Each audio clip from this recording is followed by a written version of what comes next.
বর্তমানে আমার বয়স ৩৭ বছর। আজ আমি আমার জীবনের একটি ভয়ঙ্কর অভিজ্ঞতার কথা আপনাদের সাথে শেয়ার করতে চলেছি, যা ঘটেছিল যখন আমার বয়স কেবলমাত্র ১২ বছর। ছোটবেলায় আমার মনে নানা রকম আজগুবি চিন্তা ভাবনা আনাগোনা করত। আমি ভাবতাম মানুষের জীবনে ভালো খারাপ কত কিছুই না ঘটে। যদি আমি কোনোভাবে জানতে পারতাম আমার ভবিষ্যতে কি আছে বা কি ঘটতে চলেছে আমার জীবনে, তাহলে কত ভালোই না হতো। ছোটবেলা থেকেই আমি আমার ভবিষ্যৎ আর আমার ভাগ্য সম্পর্কে জানার জন্য প্রবল আগ্রহী ছিলাম। আমি প্রায়শই এমন কিছু কাজ করতাম যা অবশ্যই ইসলাম বহির্ভূত। এসব আমি এখন জানি, কিন্তু তখন এসব আমার মাথায় আসতো না। আমি নানা প্রকারের জ্যোতিষীদের কাছে হাত দেখাতাম। কয়েকবার তোতা পাখির মাধ্যমেও নিজের ভবিষ্যৎ জানার চেষ্টা করেছিলাম। এছাড়াও ট্যারোট কার্ডের সাহায্যে আমি অনেক কিছুই করেছি, কোনো কিছুই বাদ রাখিনি। যদিও আমাদের ইসলাম ধর্মে এ ধরনের কর্মকাণ্ড নিষিদ্ধ, তবুও আমি আমার আগ্রহের কারণেই এসব করতে এক প্রকার বাধ্য হয়ে গিয়েছিলাম। আমি জানতাম না যে এই পাগলামি আমাকে কোন বিপদের দিকে ঠেলে দিবে। নিজের ভাগ্য জানার জন্য আমি নিজ হাতে নিজের ভবিষ্যৎ নষ্ট করে চলেছি, এই ব্যাপারে বিন্দু মাত্র কোনো ধারণা ছিল না আমার। আমার বাবা তখন একটি সরকারি চাকরি করতেন। তার চাকরির সুবাদে প্রায়ই তাকে বদলি হয়ে নানান শহরে স্থানান্তরিত করা হতো। এতে বাধ্য হয়ে আমাদেরও বাবার সঙ্গে এক শহর থেকে অন্য শহরে চলে যেতে হতো। একবার বাবার ট্রান্সফার যখন যশোরে হলো, তখন সরকারিভাবে আমাদের একটি বাড়ি বরাদ্দ দেয়া হলো। সাধারণত সরকারি যে কোয়ার্টারগুলো বসবাসের জন্য বরাদ্দ করা হতো, সেই বাড়িগুলো ছিল বেশ পুরাতন আর অগোছালো। আমার পরিবারের সদস্য ছিল আমার মা, বাবা এবং আমার 2 ভাই আর আমি। আমরা সকলেই নতুন বাড়িতে পৌঁছালাম এবং পরিষ্কার পরিচ্ছন্নতার কাজ শুরু করলাম। অনেকদিন বন্ধ থাকায় বাড়িটির ভেতরের অবস্থা ছিল একেবারে শোচনীয়। বাড়ি পরিষ্কার করে সেই রাতে আমরা সবাই ক্লান্ত হয়ে যাই, আর তাই কোনো রকমে রাতের খাবার শেষ করে যে যার রুমে চলে যাই আর নিশ্চিন্ত মনে ঘুমিয়ে পড়ি। বাড়ি সাজানো বাদে কয়েকদিন কোনো রকম কাজকর্ম ছাড়াই আমাদের দিন কেটে যায়। বাবা আমাকে এখানকার নতুন একটি স্কুলে ভর্তি করিয়ে দেন। শুরু হয় কর্মব্যস্ত জীবন। স্কুল থেকে আমি একাই বাসায় ফিরে আসতাম। মা আমাকে সকালে দিয়ে আসলেও নানান কাজের জন্য তিনি আমাকে নিয়ে আসতে পারতেন না। প্রতিদিনের মতো একটি দিন আমি স্কুল থেকে বাসায় ফিরছি। হঠাৎ রাস্তার ধারে এক বৃদ্ধ ব্যক্তিকে কিছু বই বিক্রি করতে দেখি। কাকতালীয়ভাবে আমি তার পাশ দিয়ে অতিক্রম করছিলাম। হঠাৎ তার সাজিয়ে রাখা বইগুলোর দিকে আমার চোখ পড়ল। বইগুলোর দিকে তাকাতেই একটি বইয়ের ওপরে আমার চোখ আটকে গেল। এ যেন মেঘ না চাইতেই বৃষ্টি।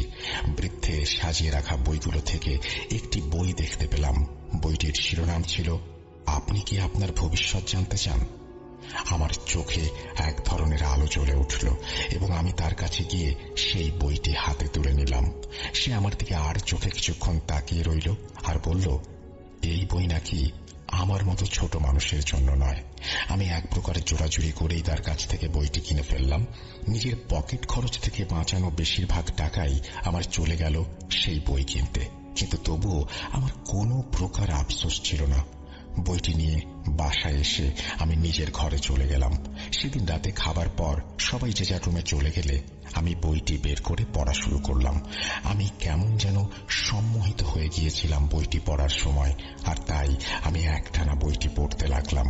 বইটি নিজের ভবিষ্যৎ আর নিজের ভাগ্য সম্পর্কে জানার উপায় বলে দিয়েছিল, কিন্তু এতে যে পদ্ধতিগুলো লেখা ছিল তা ছিল আমার জন্য একেবারেই নতুন। সেখানে একটি আমলের কথা বলা হয়েছিল, যে কেউ এই আমলের মাধ্যমে চাইলে নিজের ভবিষ্যৎ দেখতে পাবে। যদি কেউ নিজের ভবিষ্যৎ জানতে চায় তাহলে তাকে একটানা 1 সপ্তাহ ধরে এই বইটির আমল করতে হবে। বইয়ে লেখা ছিল যে ব্যক্তি এই আমল করবে তার স্বপ্নে তাকে ভবিষ্যৎ দেখারও হবে। আমার মনে হচ্ছিল যেন আমার কাছে আজ ঈদের দিন। আমি সেই বইটি খুবই মনোযোগ দিয়ে পড়লাম। পড়া শেষ করে আমার আলমারির কাপড়ের নিচে লুকিয়ে রেখেছিলাম, যেন আমার মা কোনোভাবেই বইটি দেখতে না পান।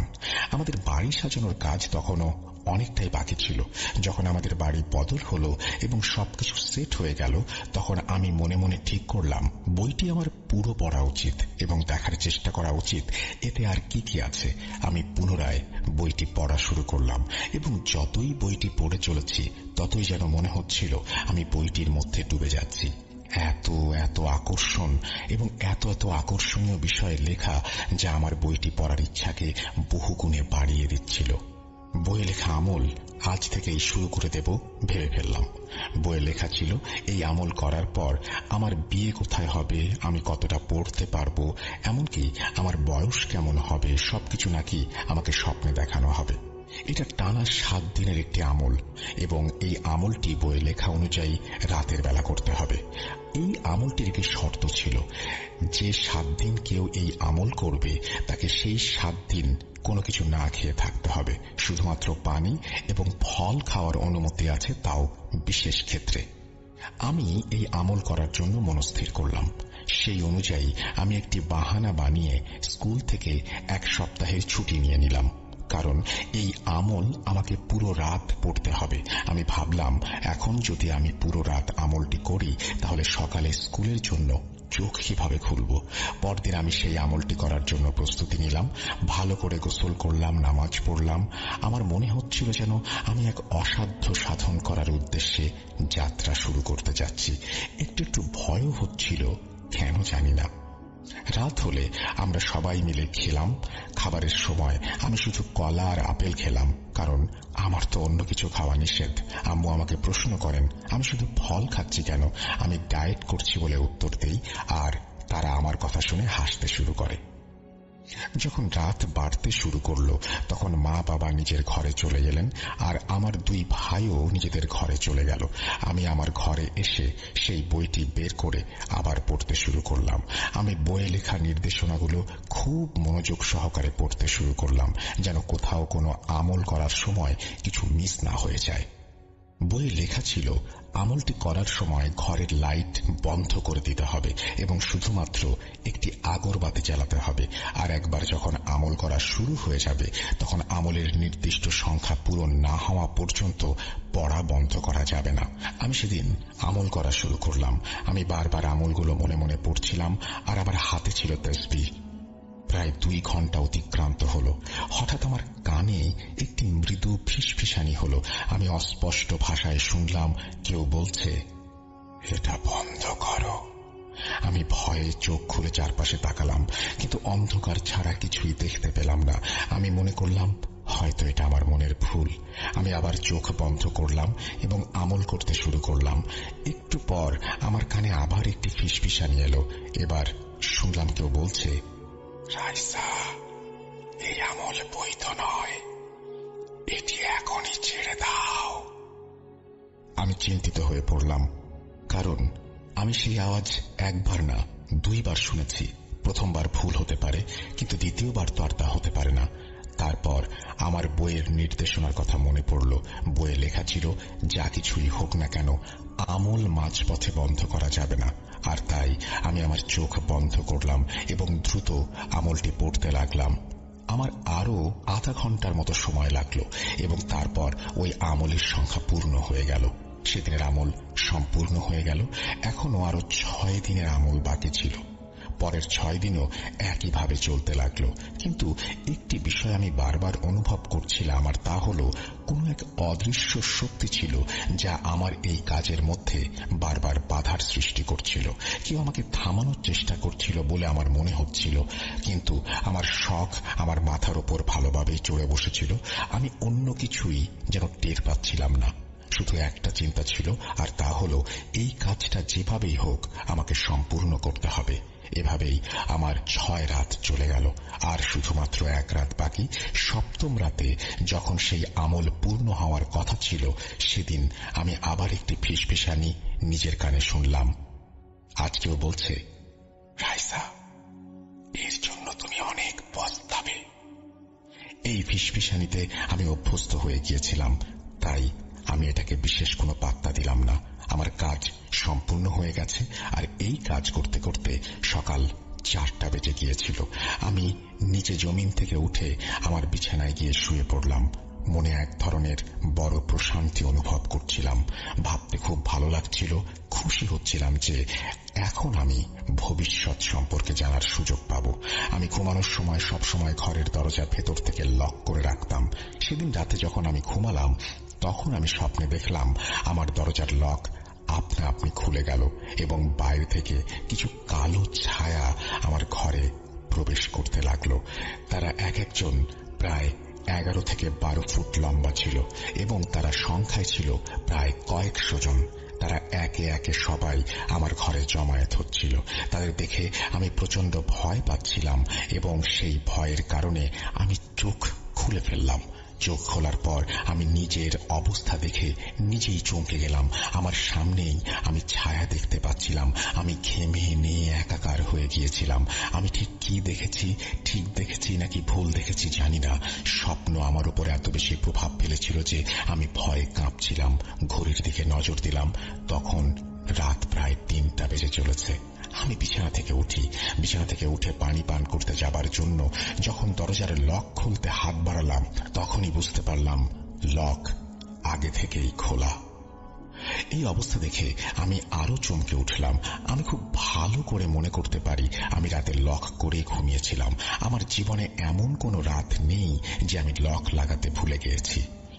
এখন যদি কেউ এটা আমার ভয়ের কারণে ভুল ভাবছি বলে মনে করে তাহলে আমি বলবো ঘুমানোর আগে আমি 4-5 বার লক লাগিয়েছি কিনা চেক করতাম।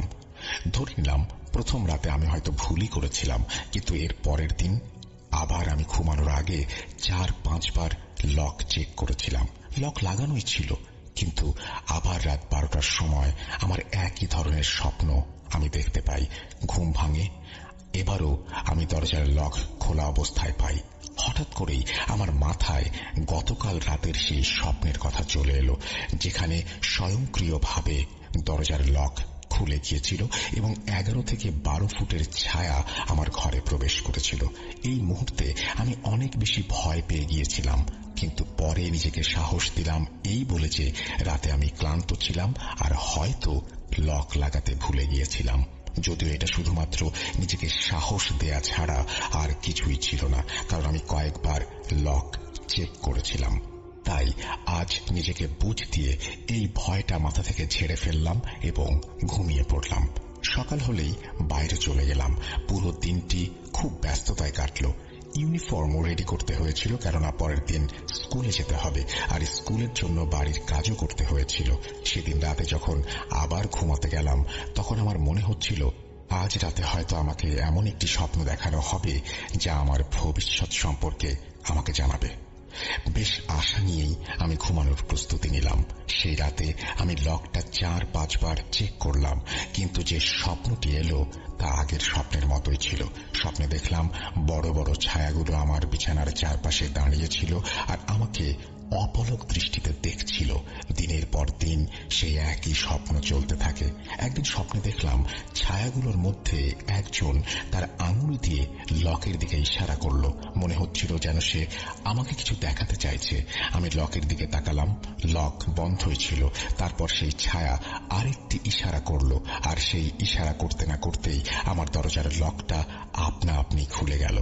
যেই দরজার লকটা খুলে গেল সাথে সাথে আমার চোখও খুলে গেল। আমি ঘড়ির দিকে তাকালাম, তখন সকাল 7টা বাজে। আমার শরীর এখনো আতঙ্কের কারণে কাঁপছে। এই আতঙ্ক বহুগুণে বেড়ে গেল যখন আমি দরজার লকের দিকে তাকালাম। আজও লকটি খোলা ছিল। রাতে দেখা সেই পুরো স্বপ্ন আবার আমার চোখের সামনে চলে এলো। মনে হচ্ছিল যেন এমন কোন সৃষ্টি আমার আশেপাশেই ছিল যা নিজের অস্তিত্বের প্রমাণ দিতে চাইছিল। সে প্রমাণ করতে চাইছিল আমি যা স্বপ্নে দেখছি তা আসলে স্বপ্ন নয় এবং এর সবই সত্যি, এবং সত্যিই ঘটে চলেছে যা আমাকে স্বপ্নের মাধ্যমে দেখানো হচ্ছে। সেদিনটি আমি খুব কনফিউজড ছিলাম। আমি নানাবিধ ভাবনায় ডুবেছিলাম এবং সেই স্বপ্নকে বোঝার চেষ্টা করছিলাম, কিন্তু কোনো কুল কিনারা করতে পারছিলাম না। আমার মনে হচ্ছিল আমি তো ভবিষ্যৎ দেখার চেষ্টা করছিলাম, কিন্তু আমাকে এসব কি দেখানো হচ্ছে। ওই রাতে আমি একা ঘুমোতে ভয় পাচ্ছিলাম, আর তাই আমি আমার ছোট ভাইকে বললাম সে যেন আজ আমার সাথে ঘুমায়। তার বয়স তখন 7 কি 8 বছর। সে আমার কথায় আমার পাশেই শুয়ে পড়ল। রাতে আমি স্বপ্ন দেখলাম আমার ভাই বিছানা থেকে উঠল এবং বাইরে চলে গেল। কিছুক্ষণ পর যখন সে ফিরে এলো, তার হাতে ছিল একটি ছুরি। সেই ছুরি দিয়ে সে আমার উপরে হামলা করতে শুরু করলো। আমি সেদিন রাতে চিৎকার করে উঠলাম এবং পাগলের মতো চারপাশে দেখতে লাগলাম। ঘুম থেকে উঠে আমি দেখি আমার ভাই তখনও আমার পাশেই ঘুমোচ্ছে। আমি কিছুটা স্বস্তি পেলাম, কিন্তু যখনই আমার নজর সাইড টেবিলের দিকে পড়ল, তখন সেখানে সেই ছুরিটি ছিল যা আমার স্বপ্নে আমার ভাইয়ের হাতে আমি দেখেছিলাম। আমি ভাইকে একটু ধাক্কা দিলাম দেখার জন্য সে জেগে আছে কিনা, কিন্তু সে গভীর ঘুমে আচ্ছন্ন। সেদিন পুরো রাত আমি ভয়ে ভয়ে না ঘুমিয়ে কাটালাম। সকালে আমি আমার ভাইকে জিজ্ঞেস করলাম, তুমি কি কাল রাতে ঘুম থেকে জেগে বাইরে গিয়েছিলে? সে উত্তরে বলল, না আপু, আমি বাইরে কিভাবে যাব? আমি তো দরজার লকই খুলতে পারি না। আমি জানতাম সে সত্যি কথাই বলছে, কারণ সে কেবলমাত্র 7 থেকে 8 বছর বয়সী ছোট্ট একটি ছেলে এবং তার উচ্চতা সেই লক খোলার জন্য যথেষ্ট নয়। আমি ভাবলাম সে হয়তো কোনোভাবে দরজার লক খুলে বাইরে বের হয়েছিল আর রান্নাঘর থেকে ছুরি নিয়ে এসেছিল, কিন্তু সে আমার স্বপ্নে কিভাবে আসতে পারল আর আমার ওপর আক্রমণই বা কেন করবে? আমি তো ওই আমল পড়েছিলাম যাতে ভবিষ্যৎ দেখতে পাই, কিন্তু আমি তো ভয়ানক সেই স্বপ্নে একেবারে আটকে গিয়েছি। আমি ছোট ভাইকে নিজের সাথে নিয়ে ঘুমোতে শুরু করলাম। সেও অবাক হচ্ছিল আমার কি হয়েছে এই কথা ভেবে। আমি তো আগে দরজা লক করে একা একাই ঘুমাতাম। বাবা মাও বারবার জিজ্ঞেস করছিলেন আমি কেন ভাইকে নিয়ে ঘুমাচ্ছি, কিন্তু আমি কিছুই উত্তর দিতে পারিনি। যদি বাবা মা আমার করা আমল আর স্বপ্নের ব্যাপারে জানতে পারতেন, তবে তারা বুঝতে পারতেন আমি কেন ভাইয়ের সাথে ঘুমাচ্ছি। সেক্ষেত্রে নতুন এক বিপদ ছাড়া আর কিছুই হতো না। মা তো এমনিতেই আমার শখের কারণে সবসময় বিরক্ত থাকতেন আর বলতেন, মা শোনো, এই জিনিসটা ইসলাম বিরোধী। ভবিষ্যতের জ্ঞান তো শুধু আল্লাহর কাছেই আছে, আর এতে হয়তো আল্লাহর কোনো পরিকল্পনা আছে যার জন্য তিনি মানুষকে ভবিষ্যতের জ্ঞান দেননি। আর তাই আমার কাছে ভাইকে নিয়ে ঘুমানো ছাড়া আর কোনো উপায় ছিল না। মা বাবাকে তো কিছু জানানো সম্ভব ছিল না, তাই ভাইকে নিয়ে ঘুমাতাম, নিজের কাছে রাখতাম, অন্তত ভয়টা যেন একটু কম পাই। এদিকে আমার দাদির ইন্তেকালের প্রায় 1 বছর হয়েছে। আমি দাদির খুব নিকটবর্তী একজন মানুষ ছিলাম। তার ইন্তেকালের পর আমি অনেক দিন শোক পালন করেছি। একদিন রাতে আমি ভাইকে পাশে নিয়ে ঘুমিয়ে আছি। হঠাৎ আমি স্বপ্নে দেখলাম আমার দাদি আমার কাছে আসলেন। অবাক করা ব্যাপার হচ্ছে, স্বপ্নের মধ্যেও আমি তার কাছ থেকে একটা মিষ্টি ঘ্রাণ অনুভব করছিলাম, যা তিনি বেঁচে থাকতে সবসময় ব্যবহার করতেন। এই সুগন্ধিটি তিনি হজে গিয়ে বিশেষ করে নিজের জন্য নিয়ে এসেছিলেন। প্রথমে আমি স্বপ্নে দেখলাম দাদি আমার পাশে এসে বসে গেলেন আর তার হাত দিয়ে আমার চুলে হাত বুলিয়ে দিচ্ছিলেন। জীবিত থাকাকালীন তিনি প্রায়ই এই কাজটা করতেন। যখনই তিনি আমার ঘরে আসতেন সবসময় এভাবেই বসে আমার চুলে হাত বুলিয়ে দিতেন, কিন্তু স্বপ্নে হঠাৎ দৃশ্যটি বদলে গেল। দাদি আমার চুল হাতে ধরে আমাকে এক টান দিয়ে বিছানা থেকে ফেলে দিলেন। আমার পড়ে যাওয়া আর চিৎকার করার সাথে সাথে আমার ঘুমন্ত ভাইটাও ঘুম থেকে উঠে পড়ল। যখন আমি চোখ খুললাম তখন আমি খেয়াল করলাম সত্যিই আমি বিছানা থেকে নিচে মেঝেতে পড়ে গিয়েছি, আর আমার চুলে এমন জ্বালা অনুভব করছিলাম, ধরেই নিয়েছিলাম বা মনেই হচ্ছিল আমার চুল ধরে কেউ টেনেছে। আমি তখন খুব অস্থির হয়ে গিয়েছিলাম আর ভাবছিলাম আম্মুকে ডেকে তুলব। আমি উঠে আম্মুকে ডাকতে যাব, এমন সময় ভাই বলল, আপু, এই ঘরে দাদির আতরের গন্ধ কিভাবে ছড়াচ্ছে? আতর কি তুমি লাগিয়েছ? তার কথায় আমি হঠাৎ খেয়াল করলাম পুরো ঘরটা আসলেই দাদির আতরের গন্ধে ভরে গেছে, ঠিক যেমন আমি স্বপ্নে দেখেছিলাম। এখন তো আমি কিছুতেই একা ঘুমোতে যেতে পারবো না, আর তাই আমি ভাইকে অন্য ভাইয়ের ঘরে শোয়ালাম আর নিজে গিয়ে আম্মুকে ডাকলাম। আম্মু গভীর ঘুমে আচ্ছন্ন থাকায় কোনো সাড়া পেলাম না, আর তাই আমি আম্মুর ঘরে গিয়ে ঘরের মেঝেতেই ঘুমিয়ে পড়েছিলাম। সকালবেলা যখন আম্মু আমাকে নিজেদের ঘরের মেঝেতে ঘুমোতে দেখেন, তখন তিনি আব্বুকে ডেকে এই ঘটনার কথা বললেন। আব্বু এই দৃশ্য দেখে অনেক অবাক হয়ে গেলেন। তিনি আমাকে জিজ্ঞেস করলেন, মা, তুমি এখানে ঘুমাচ্ছ কেন? কি হয়েছে? আমি বললাম, আমি একটা ভয়ঙ্কর স্বপ্ন দেখেছিলাম, আর স্বপ্ন দেখে ভয় পেয়ে তাদের ঘরে এসে শুয়েছি। আমি বুঝতে পারছিলাম না আসলে আমার সঙ্গে কি হচ্ছে। ভবিষ্যতের ব্যাপারে তো কিছুই জানা গেল না। উল্টো নানা প্রকার ভয়ঙ্কর কিছু আমার স্বপ্নে আসা শুরু করে দিল। এক রাতে আমি স্বপ্নে দেখলাম আমি বাথরুমে গোসল করছি। যখন স্বপ্নটা শুরু হলো তখন স্বপ্নেই দিনের আলো ছিল, কিন্তু গোসল করতে করতে হঠাৎ করেই চারপাশ অন্ধকার হয়ে যেতে লাগলো। হুট করে সবকিছু কালো অন্ধকারে ছেয়ে গেল, পুরো ঘন কালো অন্ধকার। সেই অন্ধকারে মনে হলো কেউ আমার গলা টিপে ধরেছে। আমার শ্বাস নিতেও কষ্ট হচ্ছিল।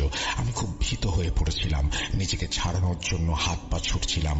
এই চেষ্টা করতে করতে হঠাৎ আমার চোখ খুলে গেল, আর আমি প্রচন্ড ভয়ে নিজের পেছনে আর সামনের দিকে দেখলাম।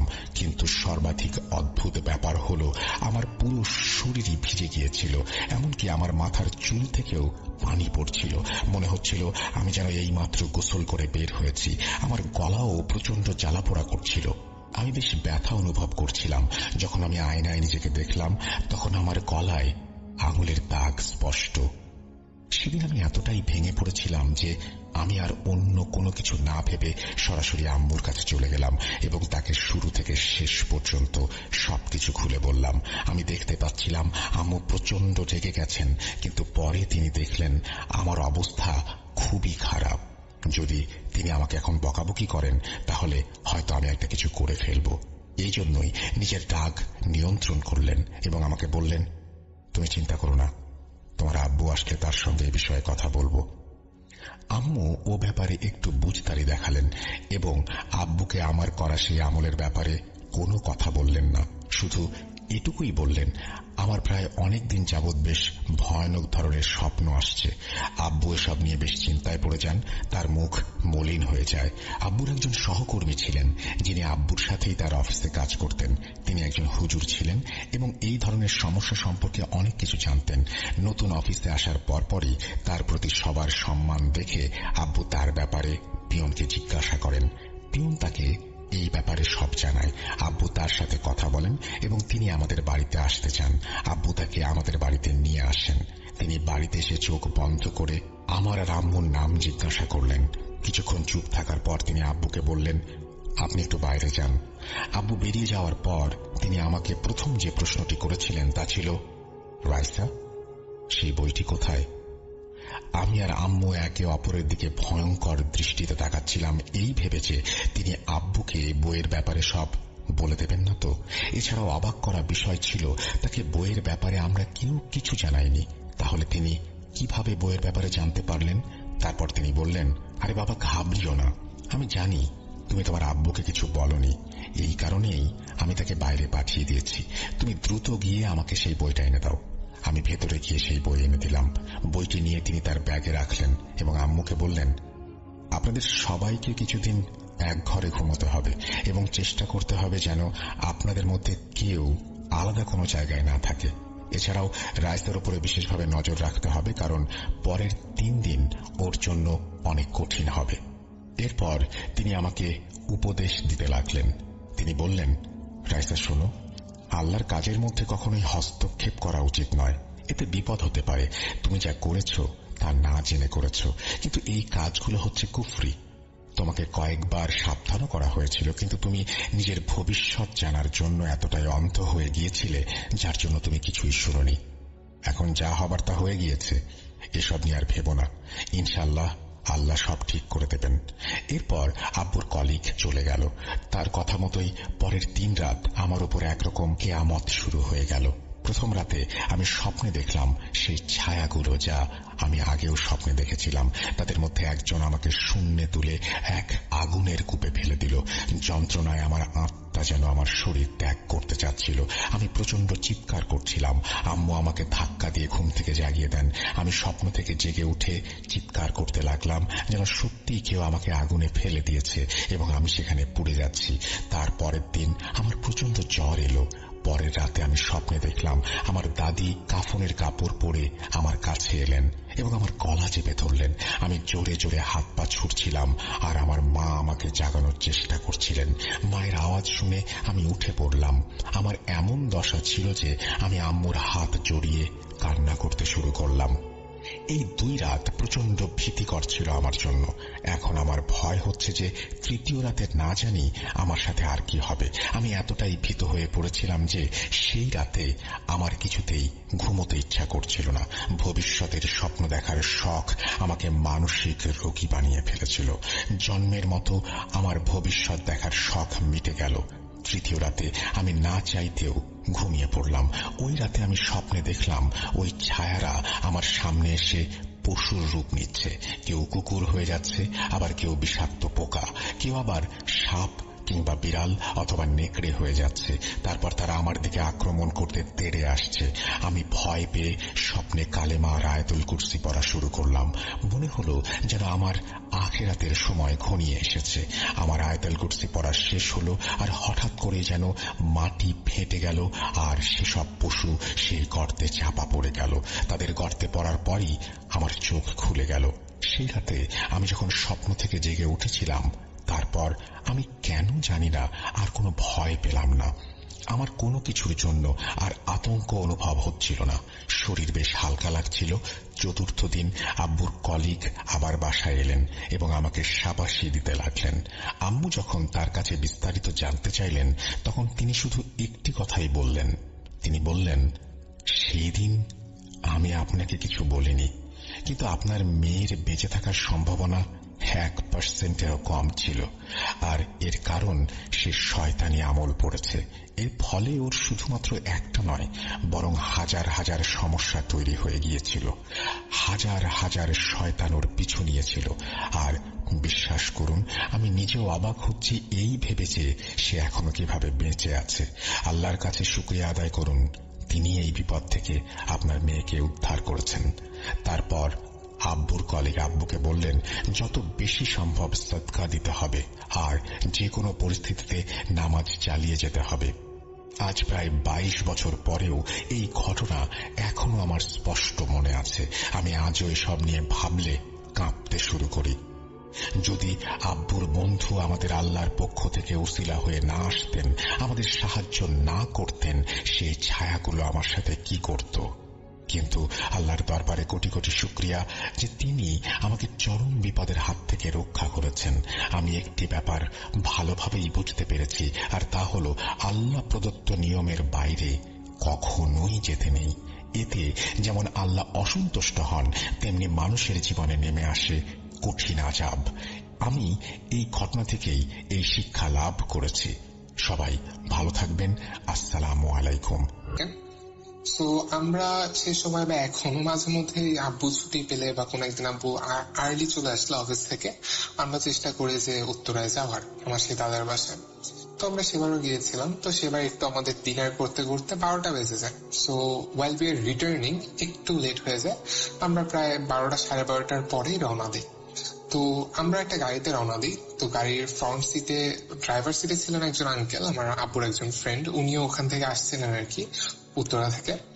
আর ড্রাইভারের পাশের সিটে ছিল আব্বু, পিছনে ছিলাম আমি এন্ড আম্মু।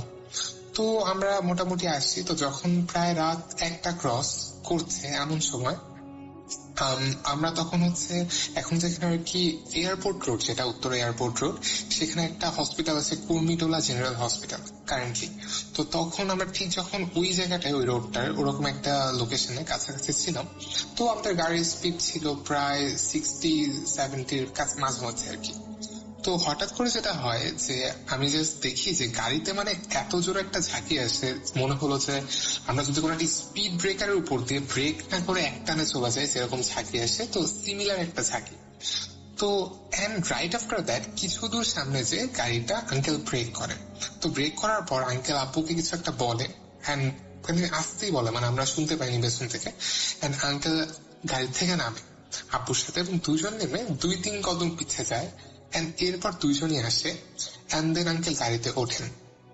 গাড়িতে ওঠার পর আঙ্কেল যখন গাড়ি চালাচ্ছেন, আমি একটা জিনিস খেয়াল করলাম যে আমার বাবা এবং আঙ্কেল দুইজনেরই কপাল অসম্ভব রকমের ঘামছে। দুইজনই কোন একটা জিনিস নিয়ে খুবই টেন্সড বা প্যানিকড। এন্ড দুইজনের ফেশিয়াল রিয়াকশন দেখে আমার মনে হচ্ছিল যে they have seen something horrific. তো এরপর যখন যাচ্ছে আমি একটু পর নোটিস করলাম যে আঙ্কেল যে গাড়ি চালাচ্ছে, আঙ্কেল ওভার মানে কোথাও ব্রেক পর্যন্ত করছে না।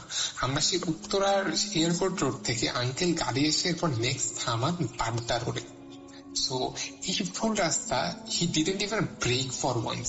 সো জিনিসটা এরকমই, মানে সে এতটাই প্যানিক ছিল। তো যখন আমরা বাড্ডা রোডে আসি তখন প্রায় রাত 1টার কাছাকাছি বেজে গেছে।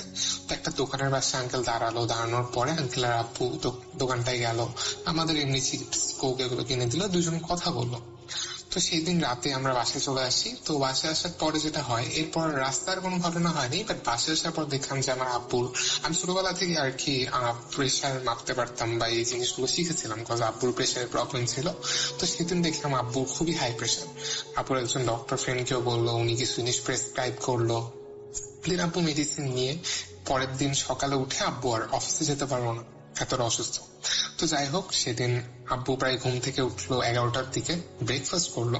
তারপর যেটা বললো আসলে যে ঘটনাটা কি ছিল, ঘটনা এরকম ছিল যে যখন গাড়িটা যাচ্ছে আব্বু এবং আঙ্কেল নিজে দেখছে যে তখন তো রাসেল ভাই আসলে সে সময় অনেক ফাঁকাই ছিল রাস্তা, এখনকার মতো তো জ্যাম ছিল না। এখন মানে আজ থেকে যদি 10 বছর আগের কাহিনীও ভাবি, তো একদম ফাঁকা রাস্তা, লাইক যে লেনে আমাদের গাড়ি ছিল সেই লেনে সামনের কোনো গাড়ি নেই, বাট জাস্ট হঠাৎ করে 10 হাত সামনে, গাড়ির থেকে 10 হাত সামনে রাস্তার উপর একটা লাশ রাখা, সাদা কাফনের কাপড়ে জড়ানো। এটা আমার আব্বুও দেখেন এবং আঙ্কেলও দেখেন।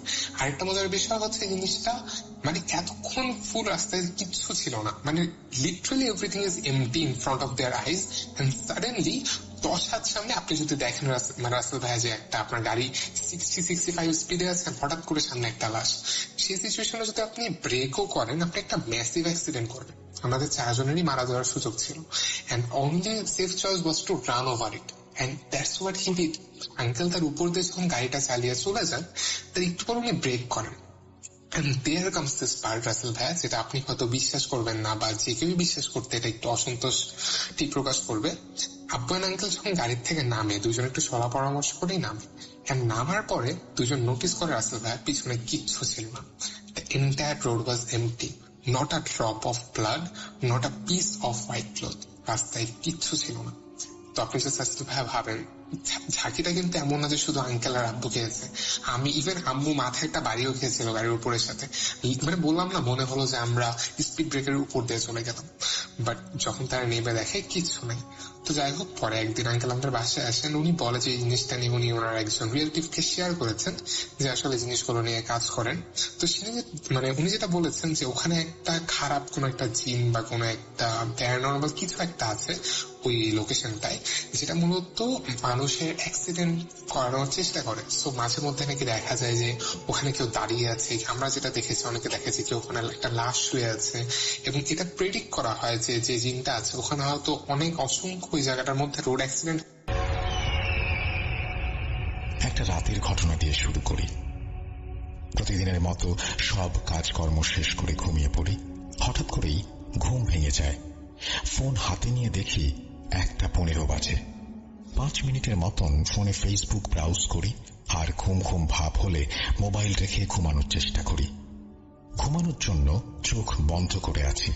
হঠাৎ করে আমার খাট ঝাঁকুনি দিয়ে ওঠে, যেমনটা হয়ে থাকে কোনো স্বাস্থ্যবান মানুষ যদি খাটের ওপর তাড়াহুড়ো করে ওঠে সেরকম। আমি অনেকটা স্বাভাবিকভাবেই চুপচাপ শুয়ে আছি। তখনই আমি হঠাৎ করেই প্যারালাইজড হয়ে যাই। আমি জেগে আছি, কিন্তু নড়াচড়া করতে পারছি না। সবকিছু আমার কাছে স্পষ্ট। এরই মধ্যে আমি অনুভব করছি আমার ডান পাশে শরীর ঘেঁষে বিকট দেহ বিশিষ্ট একজন মানুষ শুয়ে আছে। সেটার দেহ এত পরিমাণে ভারী ছিল যে আমার ডান পাশে প্রচন্ড চাপ অনুভব করছিলাম। সেই মুহূর্তে আমার বোবাজিন ধরার কথা মনে পড়ে। তখন আমি দোয়া পড়তে শুরু করি। 1 মিনিটেরও কম সময়ের মধ্যে ঘটনাটি ঘটত। দোয়া পড়তে পড়তে এক সময় আমি স্বাভাবিক হয়ে যাই। এরপর রুমের লাইট জ্বালিয়ে নিজেকে একটু স্বাভাবিক করার চেষ্টা করি। এভাবে আমার সাথে প্রতিনিয়ত চলতে থাকে। এক পর্যায়ে আমার মনের অবস্থা এমন হয়ে যায় যে আমি রাতে ঘুমোতে ভয় পেতাম। যখন আমার সাথে ঘটনাটি রীতিমতো 3-4 দিন ধরে চলে, তখন আমার কাছে ব্যাপারটি নিয়ে খারাপ লাগা শুরু হয়। নিজে নিজেই ভাবতে থাকি, আমি কোনোভাবে অসুস্থ না তো? এটা কি আমার নতুন অসুস্থতার লক্ষণ? বোবাজিন তো আর প্রতিদিন ধরবে না। এরকম আরো বিভিন্ন প্রশ্ন আমার মাথায় আসছিল। আমি আমার সাথে ঘটে যাওয়া ঘটনাটি আমার মায়ের সাথে শেয়ার করি। আমার মা বলেন, হয়তোবা ঘুমের মধ্যে স্বপ্ন দেখেছ। তুমি রাতে ঘুমানোর আগে পবিত্র হয়ে দোয়া দুরূদ পড়ে তারপরে ঘুমাবে। সেদিন রাতে আমি বিভিন্ন দোয়া পাঠ করে শরীর বন্ধ করে ঘুমাই। সেদিনও একই অবস্থা, একই ঘটনা ঘটে আমার সাথে। আমি বেশ অবাক হয়েছিলাম এই জন্য যে ঘটনাটি নির্দিষ্ট একটা সময়ের মধ্যে হতো, রাত 1:15-20 এরকম সময়ের মধ্যে। এরপরে আর ঘুমোতে পারতাম না। ফজরের আজান যখন শুরু হতো তখন ঘুমোতে যেতাম। যাই হোক, ঘটনায় আসি। আমার সাথে যখন টানা 5 দিন এরকম ঘটতে থাকে তখন আমি সিদ্ধান্ত নেই যে একা একা ঘুমাবো না। তখন শোভন নামের আমার এক ফ্রেন্ডকে সাথে নিয়ে রাতে ঘুমানোর সিদ্ধান্ত নিলাম। সেদিন রাত্রে ঘটল আসল ঘটনা।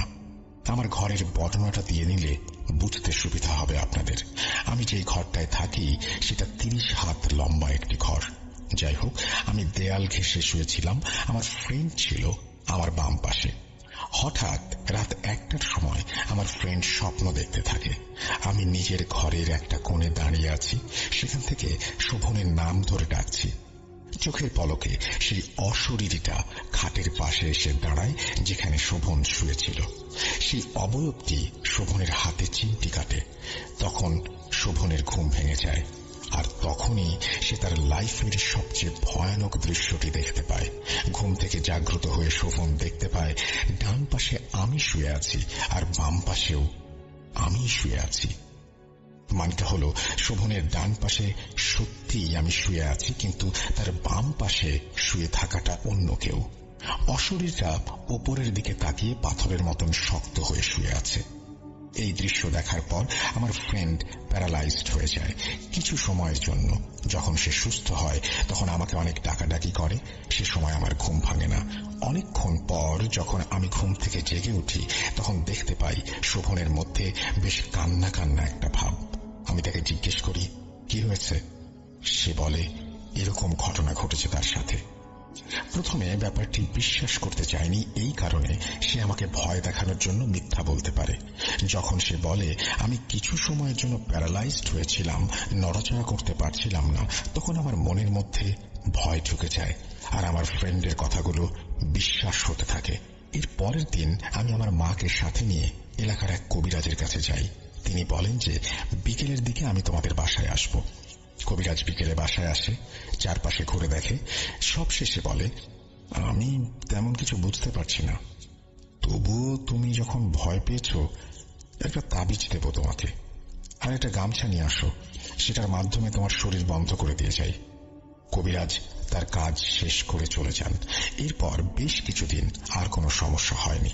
সমস্যা শুরু হয় 7 দিন পর থেকে আবার। এভাবে রাতের বেলা আমি প্যারালাইজড হয়ে যেতাম। কিছু সময়ের মধ্যে দোয়া পড়তে থাকলে আবার স্বাভাবিক হয়ে যেতাম। নিরুপায় হয়ে আমার এক ছোট ভাইকে সাথে নিয়ে ঘুমানো শুরু করি। আমার ভাইয়ের নাম আব্দুল্লাহ। আব্দুল্লাহকে নিয়ে যথারীতি রাতে ঘুমোতে চলে যাই। রাতে যেন কেউ ভয় না পায় সে কারণে বাতি জ্বালিয়ে রাখতাম। বাতির আলো চোখে লাগার কারণে খাটের পাশে একটা পর্দা টাঙিয়ে রাখি। আমরা দুজনেই ঘুমিয়ে আছি। আমার ছোট ভাই স্বপ্নে দেখতে পায় কেউ একজন পর্দার ওই পাশে দাঁড়িয়েছে। স্পষ্ট তার দেহের ছায়া পর্দার উপরে পড়েছে। সেই লোকটার হাতে একটা ব্যাগ ছিল, সেটা বাড়িয়ে দেয় আব্দুল্লাহর দিকে। স্বপ্নের মধ্যেই আব্দুল্লাহ ভাবতে থাকে, ঘরের দরজা তো লক করা, এই লোক কিভাবে ঘরের ভেতরে ঢুকলো? এই কথা ভাবতে ভাবতে আব্দুল্লাহর ঘুম ভেঙে যায়, আর তখনই সেই লোকটা পর্দা সরিয়ে উঁকি দেয়। আমার ছোট ভাই দেখতে পায় সেটা আর কেউ নয়, আমি নিজে। আর তখনই আব্দুল্লাহ প্যারালাইজড হয়ে যায়। কিছু সময় পর সে স্বাভাবিক হয়, আমাকে ঘুম থেকে ডেকে তোলে আর এই ঘটনা আমাকে বলে। তখন আমিও বেশ ভয় পেয়ে যাই। আমার আর সাহস হচ্ছিল না বাকি রাতটুকু ঘরে থাকার। আমার মাকে রুমে ডেকে নিয়ে আসি। তিনি বিভিন্ন কথাবার্তা বলে আমাকে আশ্বস্ত করে, একটু স্বাভাবিক করার চেষ্টা করে। এভাবেই চলতে থাকে প্রতিদিন। আমি বিশ্বস্ত কোনো কবিরাজের সন্ধান পাচ্ছিলাম না, এখনো জানি না। অনেক জনের থেকে খোঁজ করে দেখলাম আমাদের ইউনিয়নে 2-3 গ্রাম পরে একজন অভিজ্ঞ হিন্দু তান্ত্রিক আছে। তার কাছ থেকে বিভিন্ন চিকিৎসা নিলাম। তিনি আমাকে আশ্বস্ত করলেন আর সমস্যা হবে না। না, এরপরেও সমস্যা চলতেই থাকলো। কোনো উপায় না পেয়ে আমি একদিন রাতের বেলা প্যারালাইজ থেকে স্বাভাবিক হয়ে সালাম বিনিময় করি। বলি, আসসালামু আলাইকুম। আপনি কে? আপনি আমার কাছে কি চান দয়া করে আমাকে বুঝিয়ে দিন। আমি তাকে আরো অনুরোধ করে বলি, আমাকে কেন বিরক্ত করছেন আপনি? নিজে নিজেই এই কথাগুলো আমি রুমের মধ্যে বলি। এরপর দোয়া পাঠ করে আবার ঘুমানোর চেষ্টা করি। কম্বল দিয়ে মাথা ঢেকে শুতে গেছি, হঠাৎ আমার কানের কাছে কর্কশ কণ্ঠে কেউ একজন কিছু বলে ওঠে। এত ভয়ানক ছিল তার কণ্ঠস্বর। সে কি বলেছিল সেটা আমি ভয়ে খেয়াল করে শুনতে পারিনি।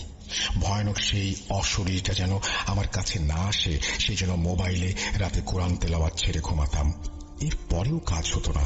এরকম আরো অনেক ধরনের পদ্ধতি আমি অবলম্বন করি এটা থেকে বাঁচার জন্য, যেগুলো বললে ইমেলটা অনেক বড় হয়ে যাবে।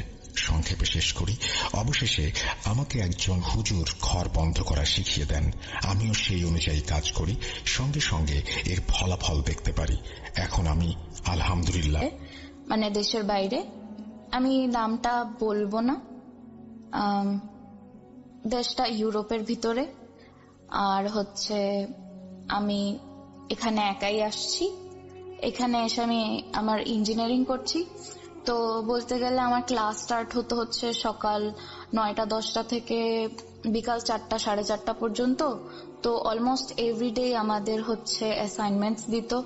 তো 4:30টার পর পর খাওয়ার দাওয়ার শেষ করে দেন অ্যাসাইনমেন্ট করে রাত 12টার মধ্যে জমা দেয়া একটু টাফ ছিল।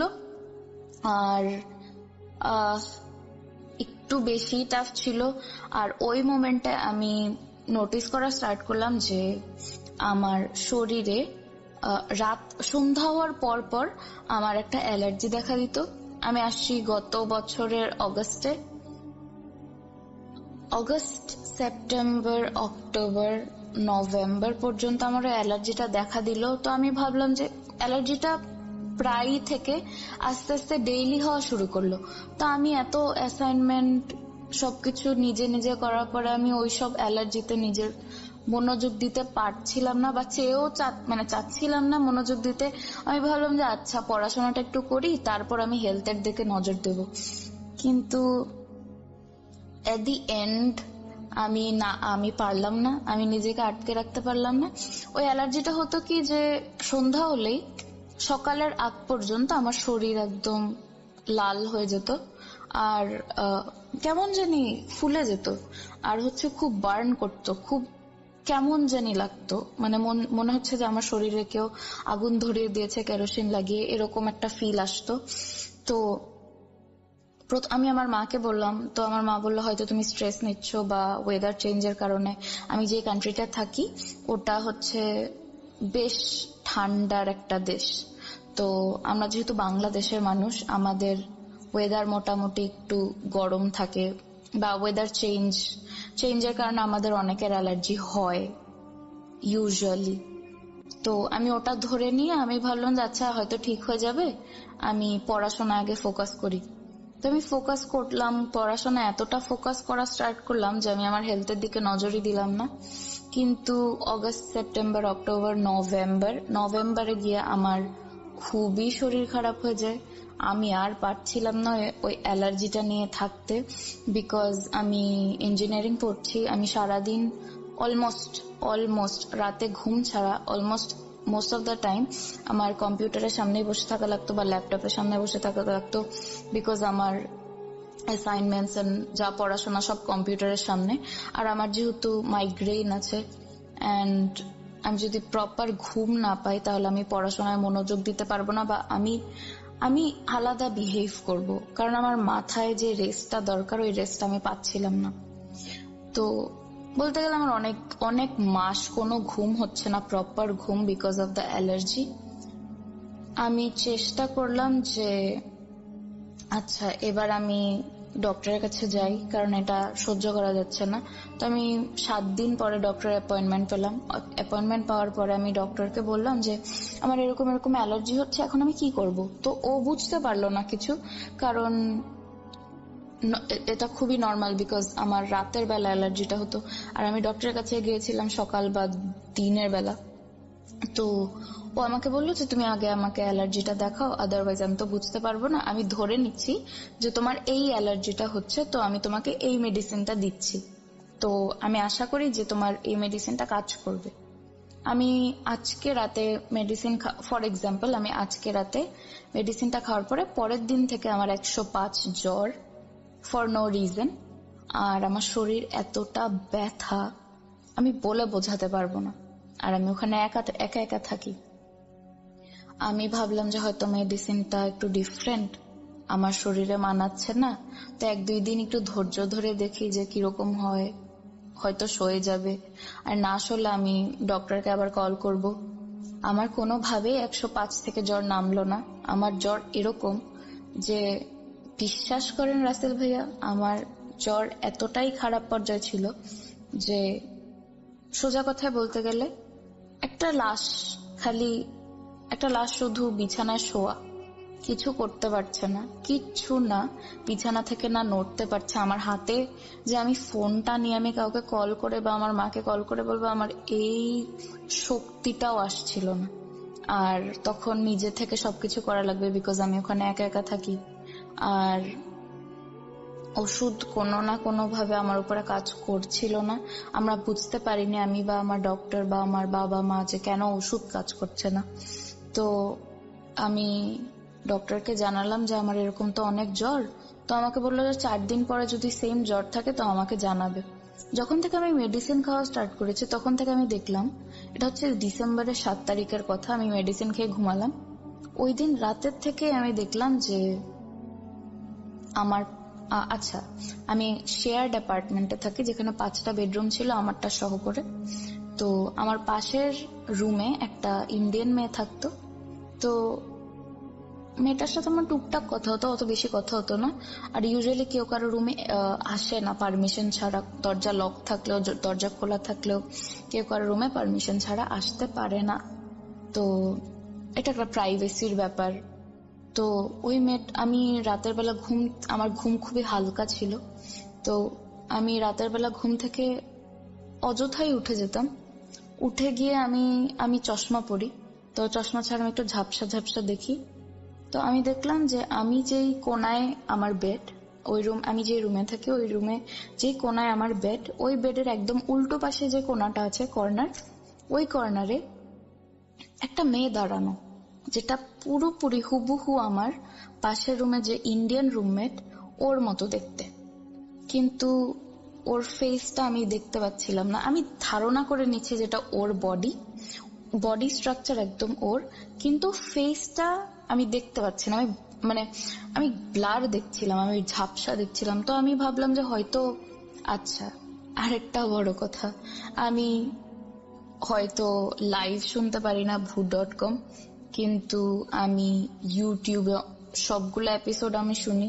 আমি যখন ফ্রি থাকি আমি তখনই ভূত.com শুনি, যেগুলো আপলোড করা আছে ভিডিও।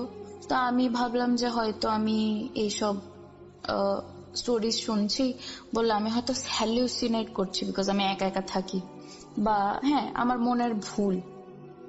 সেম কথাটা আমার মাও বললো যে হয়তো তুমি ভূত.com বেশি শুনছো, তোমার হ্যালুসিনেশনের বেশি প্রবলেম হচ্ছে হয়তো, বিকজ তুমি একা একা থাকো, স্ট্রেস নিচ্ছ, দ্যাটস ওয়াই হয়তো তুমি এরকম কিছু একটা দেখছো। ফাইন, আমিও অত মাথা ঘামালাম না, আমি দোয়া পড়ে আমি ঘুমিয়ে গেলাম। ঘুমিয়ে যাওয়ার পরে তারপর আমি আস্তে আস্তে ওই মেয়েটাকে, আমি যে মেয়েটাকে দেখতাম আমার রুমের কর্নারে, আমি ওকে প্রায়ই দেখা স্টার্ট করলাম আমার অসুস্থতার পরের থেকে। আমি খালি দেখতাম যে ও ওখানে দাঁড়িয়ে আছে কোনায়, কিছু করছে না, ও জাস্ট দাঁড়িয়ে আছে। তারপর 13 ডিসেম্বর আমি আমার ডক্টরকে ফোন দিলাম, আবার ওরা ফোন ধরলো না কোনো একটা রিজনের কারণে। তো ওরা আমাকে বললো ওরা আমাকে কল ব্যাক করবে। তো ওরা আমাকে কল ব্যাক করে একজন নার্স বললো, ফার্স্টেই ডক্টর আমাদের হেল্প করে না, ফার্স্ট একজন নার্স আমাদের সাথে কথাবার্তা বলে, যদি বেশি সিরিয়াস হয় তখন একটা ডক্টরের কথা বলে। তো নার্সটা আমাকে বললো যে এখানকার, আমরা যেরকম বাংলাদেশে নাপা খাই, তো এখানকার একটা লোকাল প্যারাসিটামল আছে, তুমি ওইটা 4 বেলা খাও, যেটা হচ্ছে 1200 mg মিলিগ্রামের, যেটা অনেক পাওয়ারফুল। তো আমি তো উঠতে পারছি না বা আমি কিনতেও যেতে পারবো না। আমি আমার রুমমেটকে মানে আমার ফ্ল্যাটমেটকে বললাম যে তুমি একটু আমাকে কষ্ট করে এটা এনে দাও, আমি তোমাকে পে করে দিচ্ছি। ফাইন, ও আমাকে এনে দিল। ওটা খাওয়ার পরেও আমার কোনো কাজে দিল না, কিন্তু ওটা খাওয়ার পর আমি আবার ওই মেয়েটাকে তো দেখছি, কন্টিনিউস টাইম ওই মেয়েটাকে দেখছি, কিন্তু মেয়েটাকে আমি দেখতাম যে একটা জায়গায় দাঁড়িয়ে আছে। কিন্তু তারপরে দেখা স্টার্ট করলাম যে আমার রুমে একটা ডাইনিং টেবিল ছিল, রুমটা বেশ বড় ছিল। তো ডাইনিং টেবিলে আমি যেই মগ দিয়ে পানি খেতাম, তো আমি দেখতাম যে ওই মেয়েটা আমার দরজা বন্ধ ওই অবস্থায় সে এসে হাঁটাচলা করছে আমার রুমের মধ্যে। আবছা আবছা আলো, তখন সন্ধ্যার সময় আলো, মানে আমি দেখতে পাচ্ছি আমার রুমে কি হচ্ছে না হচ্ছে। আমি দেখলাম যে ওই মেয়েটা এসে আমার ডাইনিং টেবিল থেকে পানি খেয়ে আবার ওই দরজা বন্ধ অবস্থায় সে আমার দরজা থ্রু করে চলে গেল, দরজার মাঝখান দিয়ে সে বেরিয়ে গেল।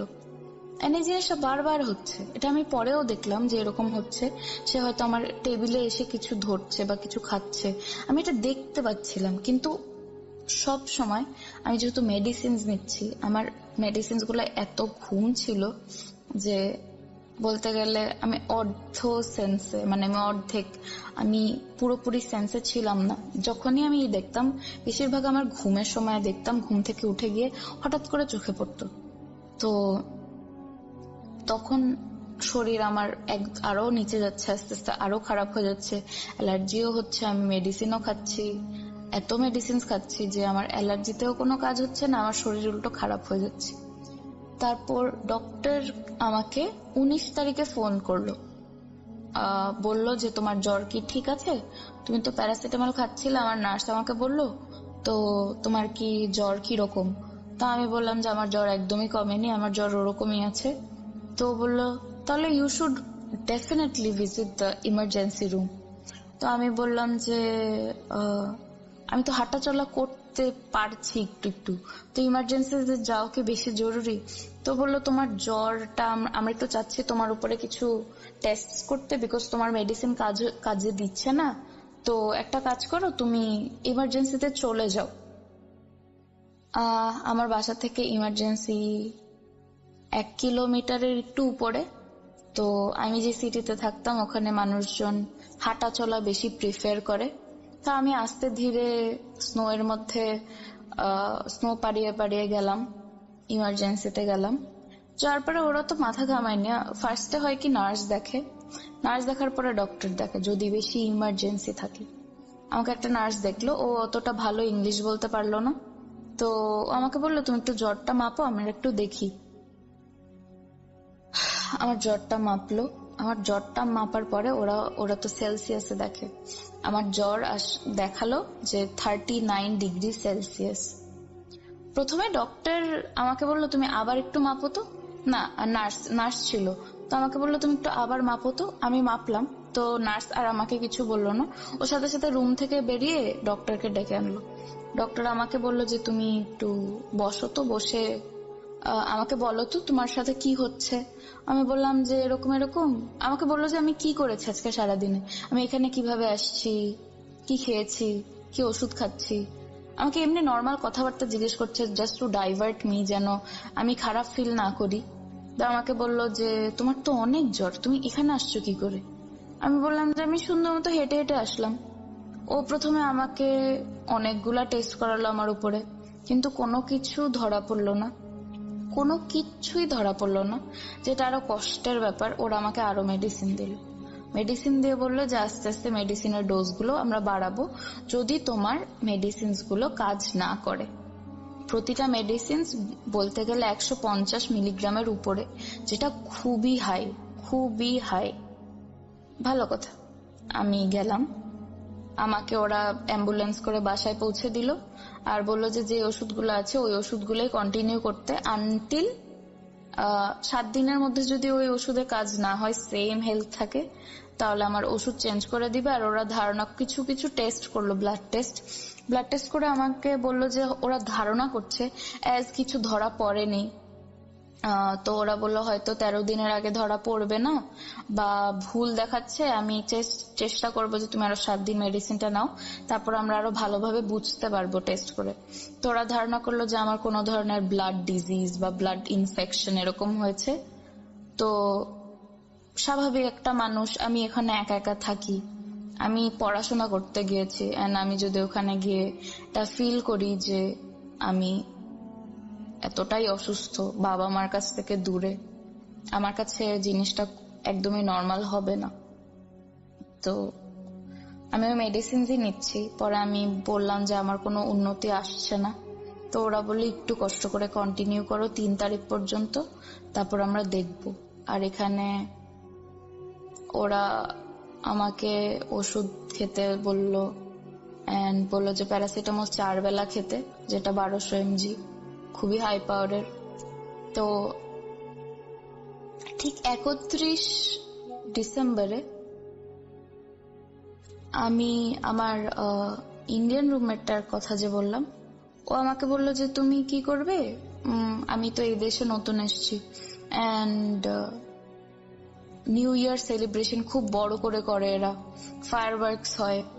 তো তো দেখলাম 31 ডিসেম্বরে আমি গেলাম, ভালো কথা। আমি ওদের সাথে বেরোলাম 12টার সময়। তো আমি বললাম যে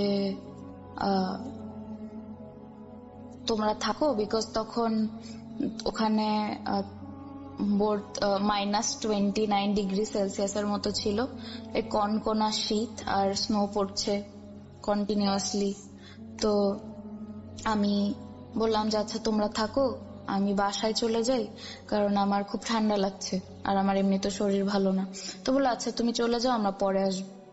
তো আমরা তো একটু শব্দে থেকে অভ্যস্ত, তো এই দেশে খুবই নিঃশব্দ, মানে কোনো শব্দ হয় না, সব চারদিকে একদম সাইলেন্ট।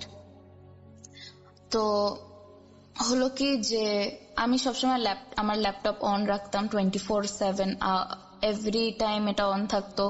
হয়তো কোনো মেডিটেশন সাউন্ড অথবা কোনো সূরা আমি ছেড়ে ঘুমাতাম। ওই দিন মেডিটেশনের সাউন্ড ছাড়া ছিল। আর আমার রুম সবসময় ডার্ক থাকে না, আমার রুমে কোনো না কোনো লাইট জ্বালানোই থাকে না কিছু ক্রিসমাস লাইট, মানে রুমে কি হচ্ছে আমি ওটা দেখতে পারবো, স্পষ্ট দেখতে পারবো। 31 ডিসেম্বরে আমি যখন বাসায় চলে আসলাম, আমি জানি না ওরা বাসায় আসছে কি আসেনি। হঠাৎ করে আমি ঘুমের মধ্যেই ফিল করলাম যে কেউ আমার দিকে খুব কাছের থেকে আমার দিকে তাকিয়ে আছে। আমি জানি না সবার মধ্যে এই সেন্সটা কাজ করে কিনা, কিন্তু আমার মধ্যে এই জিনিসটা খুবই কাজ করে। কেউ যদি আমার আশেপাশে আমার দিকে তাকায়, আমার মনে হয় যে আমি বুঝতে পারছি যে কেউ আমার দিকে তাকাচ্ছে বা এরকম কিছু। তো আমি হঠাৎ করে চোখ খুলে ফেললাম। আমি বাম কাত হয়ে শুয়েছিলাম, আমি চোখ খুলে ফেললাম। চোখ খুলে আমি জাস্ট দেখলাম যে আমার চোখের বরাবর যে নজরটা যাবে, আমি দেখলাম একটা মেয়ে, মানে যে মেয়েটাকে আমি দেখতাম ওই মেয়েটাই আমার খুব কাছে।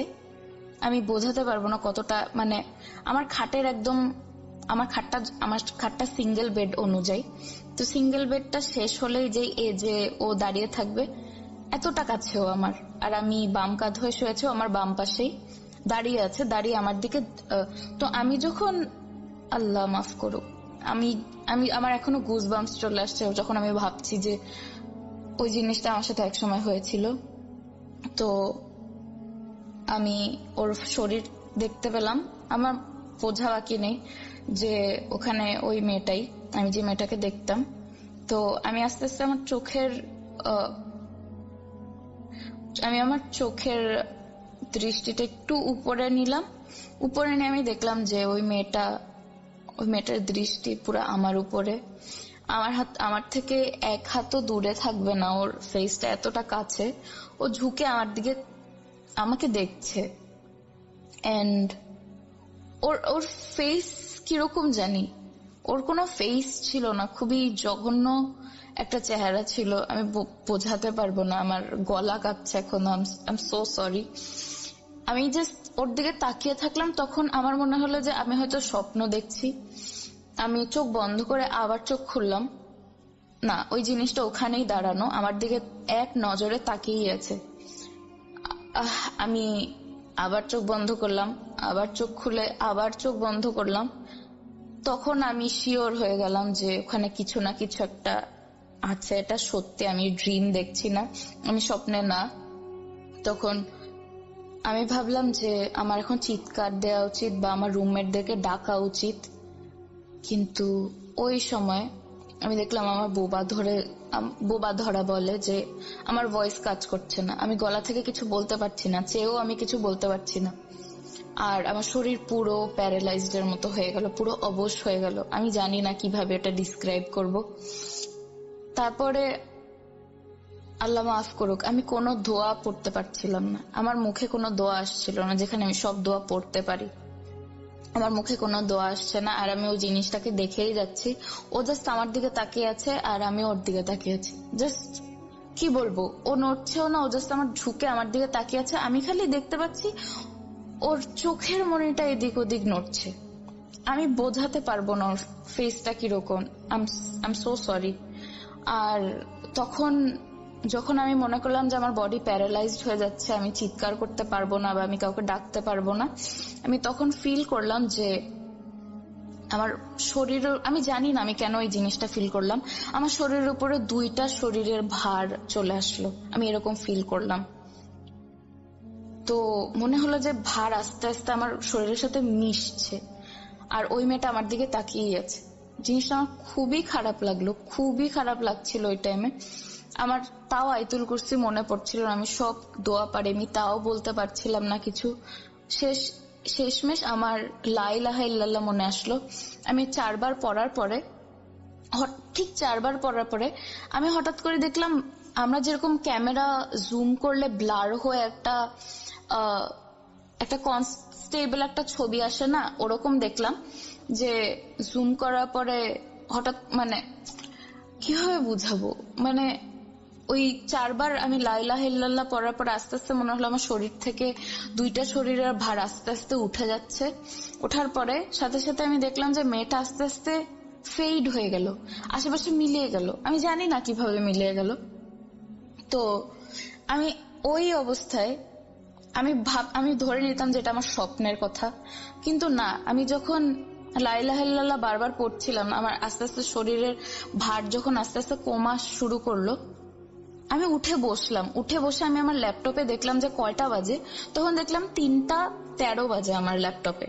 আমি উঠে ওই অবস্থায় ওয়াশরুমে গেলাম, ওয়াশরুম ইউজ করে আমি আবার ফেরত এসে ঘুমানোর চেষ্টা করলাম, আমার তো ঘুম আসবে না।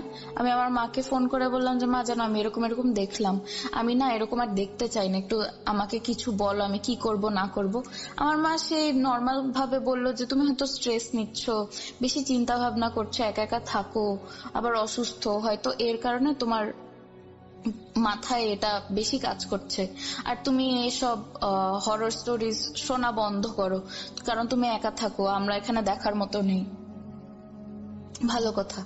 তারপর আমি যেহেতু আমার মাকে বলে আমি একটা স্যাটিসফাইড অ্যান্সার পেলাম না তার কাছ থেকে, তো আমি আমার ফ্রেন্ডদেরকে জানালাম, আমার কিছু রিলিজিয়াস ফ্রেন্ড আছে, ওরা আমাকে বললো যে এগুলো কর, তাহলে হয়তো ঠিক হয়ে যাবে, আশা করি ঠিক হয়ে যাবে, আর যদি নাই হয় তাহলে খুব খারাপ দিকে চলে গেছে তোর ব্যাপারটা, আর যদি না হয় তারপর সাথে সাথে আমাকে জানাবি। আমি পরের দিন আমি একদমই ঘুম আসলাম না, আমি প্রতিটা লাইট জ্বালানো ঘরের, যেন আমার সামনে যদি কিছু থাকেও আমি যেন টের পাই, বা আমি যেন ডিম লাইটে না দেখতে পাই ওই জিনিসটাকে। আর আমি সবসময় মুখে কম্বল দিয়ে ঘুমাতাম, যেন অ্যাটলিস্ট আমার সামনে কিছু আসলেও আমি যেন না দেখতে পাই। পরের দিন আমি কিছুই দেখিনি, কারণ আমি সারাদিন ঘুমাইনি, সারা রাত ঘুমাইনি। উঠে উঠে বারবার আয়াতুল কুরসি পড়ে বারবার রুম চেক করছিলাম। রুম চেক করার পরে আলহামদুলিল্লাহ আমার 2 দিন কিছু হয়নি। তো আমি ভাবলাম যাচ্ছে আমার 2 দিন যেহেতু কিছু হয়নি, সামনে আশা করি কিছু হবে না, হয়তো এটা আমার মনের ভুলই ছিল। ঠিক 4 জানুয়ারি আমি ভুল করে আয়াতুল কুরসি ছাড়া বা আমাকে যা যা পড়তে বলেছিল আমার ফ্রেন্ড, কিছু কিছু জিনিস পড়তে বলেছিল, আমি না পড়েই ঘুমিয়ে যাই 10টার সময়। তো রাত 10টার সময় ঘুমিয়ে যাই, তো আমি উঠে গেলাম 2:30টার সময়। উঠে যাওয়ার পর আমি ফোনে ভিডিও দেখছিলাম ইউটিউবে, বা আমার অ্যাসাইনমেন্টস যা যা বাকি আছে সব একসাথে শেষ করে আমি শুনলাম যে আমার ফ্ল্যাটমেট উঠলো, মানে ও উঠে ওয়াশরুমে গেল, তো আমি শুনতে পেলাম। তো আমি ভাবলাম যে ও আচ্ছা, ও তো উঠলো, এখন আমি ঘুমাই, আমার তো ভয়ের কোনো ইয়ে নেই, ও কারণ আমি যদি হেল্প চাই ও এসে আমাকে হেল্প করতে পারবে যদি আমি কিছু ভুলভাল দেখি। ফাইন। ঠিক 5টার সময় আমি কেবলমাত্র আমি আমার কাঁধটা লাগাই বিছানার সাথে, লাগানোর সাথে সাথে কম্বলটা মুড়া দেই। আর আমার রুমের দরজা কিন্তু লকড, আর আমাদের বাসা হচ্ছে গার্লস অ্যাপার্টমেন্ট, এখানে কোনো ছেলে অ্যালাউড না।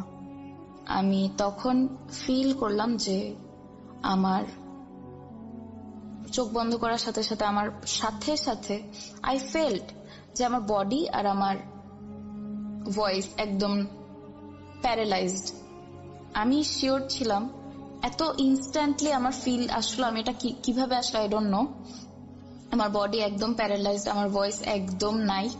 আমি ভাবলাম যে আমার এখন খারাপ কিছু একটা ফিল করব, আমার রুমমেটকে বা আমার ফ্ল্যাটমেটকে ডাকা উচিত। পারলাম না, আমি পারলাম না, আমার ভয়েস নেই। আমাকে আবার বোবায় ধরলো। ওই মোমেন্টে আমি আবার ফিল করলাম যে আমার বডিতে 2টা জিনিস বসে যাচ্ছে। এতদিন আমি একটা মেয়ে দেখা সত্ত্বেও আমি ওই দিন ফিল করলাম যে আমার শরীরের উপরে কেউ ভর দিয়ে, একটা ছেলে আমার উপরে শুয়ে আছে বা ভর দিয়েছে।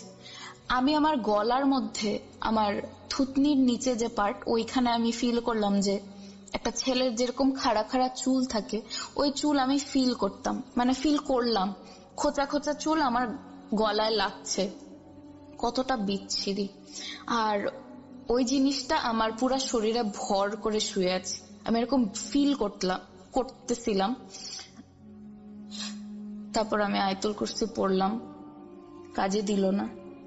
আয়াতুল কুরসি আমি 3বার পড়ার পর আস্তে আস্তে মনে হলো যে ওই জিনিসটা নিজের থেকে সরে যাচ্ছে, লাইক ভর দেওয়া অবস্থায় আস্তে আস্তে হাত পা সরিয়ে ফেলছে, এরকম ফিল হচ্ছিল আমার।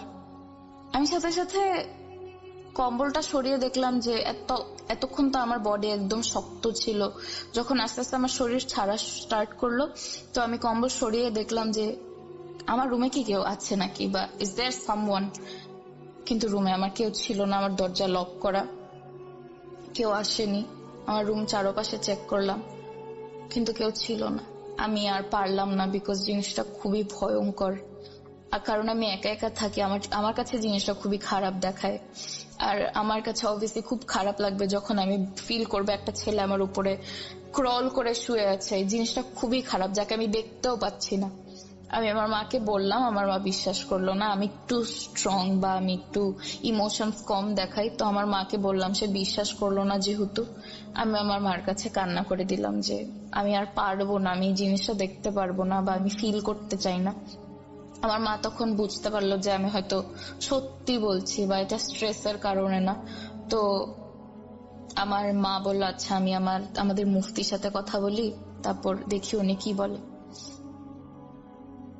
আমাদের মুফতির সাথে কথা বলার পরে উনি বলল যে তুমি যখন মুফতি আমার সাথে যখন কথা বলছিল ফোনে পরের দিন, তো উনি বলল যে তোমার আশেপাশে যেটাই আছে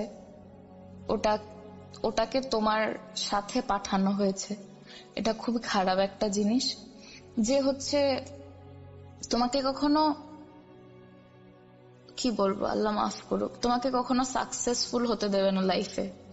বা এটার একটাই রিজন, তোমার সাথেও কিছু একটা করবে যার কারণে তুমি প্রতিদিন খুবই উইক ফিল করবে। বা অবভিয়াসলি একটা মানুষ না যেটাই থাকুক, জিন বা যা বলি আমরা, তাদের শরীরে অনেক শক্তি। অবভিয়াসলি আমরা ওদের থেকে স্ট্রঙ্গার হতে পারবো না, ওদের শরীরে অনেক বেশি শক্তি। এন্ড ওরা যদি আমাদের হার্ম করার চেষ্টা করে ইন এনি আদার ওয়ে, আমরা অবভিয়াসলি উইক হয়ে যাব, স্বাভাবিক ব্যাপার। যার কারণে আমি এতদিন এতটাই অসুস্থ হয়ে যাচ্ছিলাম জাস্ট বিকজ অফ দ্যাট। আর এটা ওরকম কোনো জিন ছিল না যে আপনাকে পছন্দ করে বা আপনার প্রতি অ্যাট্রাক্টেড হয়ে এসছে, না। কেউ এই জিনিসটাকে আপনার কাছে পাঠিয়েছে যেন আপনি সাকসেসফুল না হতে পারেন। তো আমাকে বলল 2 মাস। প্রথমে আমি বলছি কেন এই জিনিসটা হয়েছে আমার সাথে। প্রথমে হচ্ছে 2 মাস আমাকে বললো যে এইসব জিনিস করে তুমি রুম বন্ধ করে রাখবে, মানে আমরা দোয়া পড়ে রুম বন্ধ করে রাখি, শরীর বন্ধ করে রাখি, ওই জিনিসটা আমাকে প্রতি রাতে করতে বললো। আমার রুমের চার কোনায় পানি ছিটিয়ে, আমার রুমের বিছানায় পানি ছিটিয়ে আমার শরীর বন্ধ করে তারপর ঘুমাতে। অবশ্য আমাকে বললো যে এটা মিস করো না, এটা 2 মাসের একদিনও মিস করবে না, বিকজ ওই জিনিসটা খুবই ক্ষিপ্ত হবে। তুমি যখন নিজের শরীর বন্ধ করবে, যখনই তুমি শরীর বন্ধ করে দিবে, ও চান্স পেলেই তোমার খুব বড় ক্ষতি করবে। আমি 2 মাস করলাম টানা। আল্লাহর রহমতে আমি আর কিচ্ছু দেখিনি। 4 জানুয়ারির পর আমার শরীরেও আর কোনো অ্যালার্জি হয়নি। আর যে ওষুধগুলা খাওয়া হয়েছিল ওগুলা তো কোনো রিজনে খাওয়া হয়নি। ওই ওষুধগুলো আমার শরীর অনেক খারাপ করে দেয়। এখন আমি বলতে গেলে মোটামুটি অসুস্থ ওই ওষুধগুলোর কারণে, বিকজ আমার কোনো রোগ ছিল না। আর এই জিনিসগুলো ডক্টররা বিলিভ করে না। আরো এটা হচ্ছে ইউরোপিয়ান ডক্টরস, এরা তো আরো আগে বিশ্বাস করে না প্যারানর্মাল জিনিসপত্রে। আমি এখন বলতে গেলে খুব খারাপ পজিশনে। আল্লাহ মাফ করুক। কেন মানুষজন ব্ল্যাক ম্যাজিক করে? মুফতি এটাও বললো যে যারা করার ট্রাই করেছে তারা আমাদেরই বিল্ডিং এর একজন, যারা আমার বাবাকে বা আমি আমার বাবার বড় মেয়ে, আমাদেরকে কখনো সাকসেসফুল হতে দেখতে চায় না। কোনো রিজন নেই, কোনো ক্ষতি করিনি আমরা তাদের, কিন্তু ওনারা আমাদের সুখ দেখতে পারবে না, বা জেলাসি আর কিছুই না। আল্লাহ মাফ করুক। ওনারা 5 ওয়াক্ত নামাজ পড়ে, ওনারা পর্দা করে। আল্লাহ কিভাবে এসব মানুষ বানায় যে ওনারা এত কিছু করার পরেও মানুষজনের সাথে জেলাস হয়ে এত খারাপ জিনিস করে। ওনাদের জন্য আমার বাবা অতটা বিলিভ করে না এইসবে, আল্লাহ ভরসা। কিন্তু আমি খুব খারাপ জায়গা থেকে আসছি বা আমি ফেস করেছি, আমি জানি। আশা করি কেউ যেন ব্ল্যাক ম্যাজিকের সম্মুখীন না হয়। মানুষ জেলাসি করা যেন বন্ধ করে দেয়। আল্লাহ সবাইকে সুস্থ রাখুক। এখন এটাই দোয়া করবো যে আল্লাহ সবাইকে সুস্থ রাখুক। কেউ যদি ভালো পজিশনেও যায়, আমি কখনো জেলাস ফিল করব না, কারণ এটা তার পাওনা। আল্লাহ ওদেরকেও ক্ষমা করে দিক। এন্ড আমি এটা বলবো যে প্লিজ কেউ ব্ল্যাক ম্যাজিকে জড়াবেন না জাস্ট বিকজ অফ জেলাসি। একটা মানুষের লাইফে টানা হেঁচড়া হতে পারে, ইউ নেভার নো। আমি কিরকম ফিল করছি I really don't know how to express that. আমার চোখে পানি চলে আসছে, আমার গুজ বাম্পস দিচ্ছে। আমি কি ফেস করেছি। মেবি এটা খুবই ছোট একটা ব্যাপার, কিন্তু জাস্ট থিঙ্ক আমার মধ্যে এই ছোট একটা ব্যাপার যে খারাপ ভাবে ইনফ্লুয়েন্স করছে আমার ফিউচার। অলমোস্ট আমি ফিল করি এখন ফিউচার অলমোস্ট ব্ল্যাক, একদম কিছু নেই আমার ফিউচারে। আমি ফিল করি যে আমার কোনো ফিউচারই নেই just because of those things. আমি বিশ্বাস কি আমার শরীরে এরকম একটা, আমার মাথা, আমার কিছু ঠিকঠাক মতো চলছে না জাস্ট বিকজ অফ একটা মানুষের ভুলের কারণে আমি এখন এরকম ফেস করছি। হয়তো আমি সুস্থ, কিন্তু আমার মানসিক ভাবে আমি ডিস্টার্বড হয়ে গেছে একবার, যেটা আমি কখনোই হয়তো ঠিক করতে পারবো না। আশা করি আমি ভালো হয়ে যাই, বা যারা এইসব ফেস করছেন তারা সবসময় ভালো থাকেন। আর যারা ব্ল্যাক ম্যাজিক করেন তাদেরকে আল্লাহ হিদায়াত দান করুক। আমার ঘটনায় যদি ভুল ত্রুটি থাকে আমাকে ক্ষমা করে